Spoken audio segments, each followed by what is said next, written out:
بسم اللہ الرحمن الرحیم۔ السلام علیکم dear viewers.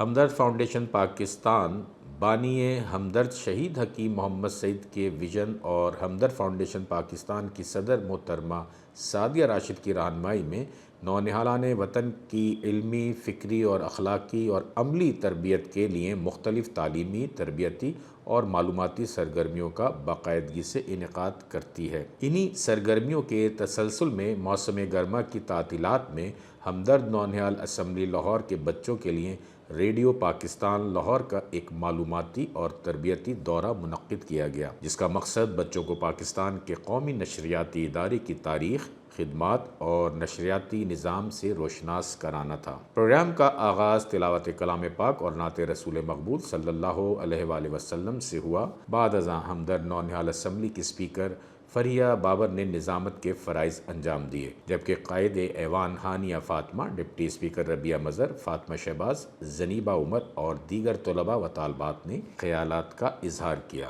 Radio Pakistan Lahore کے اسٹیشن ڈائریکٹر جناب Raheel Sohail Basra, senior program manager doctor Syed Javed Hussain Shah اور معروف فنکار و بچوں کے انچارج برائے پروگرامز ثروت علی خان نے شرکاء کا خیر مقدم کیا۔ اپنے خطاب میں ڈاکٹر سید جاوید حسین شاہ نے بتایا کہ ریڈیو پاکستان 14 اگست 1947 سے قومی خدمت انجام دے رہا ہے۔ انہوں نے ریڈیو پاکستان کی تاریخ، مختلف شعبوں، نشریاتی نظام، تعلیمی، ثقافتی، ادبی اور تفریحی پروگرام کے ساتھ ساتھ قومی یکجہتی اور مستند اطلاعات کی فراہمی میں ادارے کے اہم کردار پر روشنی ڈالی۔ انہوں نے اس بات پر بھی زور دیا کہ جدید ڈیجیٹل دور میں بھی ریڈیو پاکستان اپنی پیشہ ورانہ ذمہ داریاں احسن انداز میں نبھا رہا ہے۔ اس موقع پر ہمدرد فاؤنڈیشن پاکستان کی نمائندگی کرتے ہوئے ہمدرد فاؤنڈیشن پاکستان کی جانب سے ریڈیو پاکستان لاہور کی انتظامیہ کا شکریہ ادا کیا گیا اور اس عزم کا اظہار کیا کہ اس نوعیت کے معلوماتی دورے بچوں کی شخصیت سازی، اعتماد میں اضافے اور قومی اداروں سے عملی آگاہی کے لیے نہایت اہم ہے۔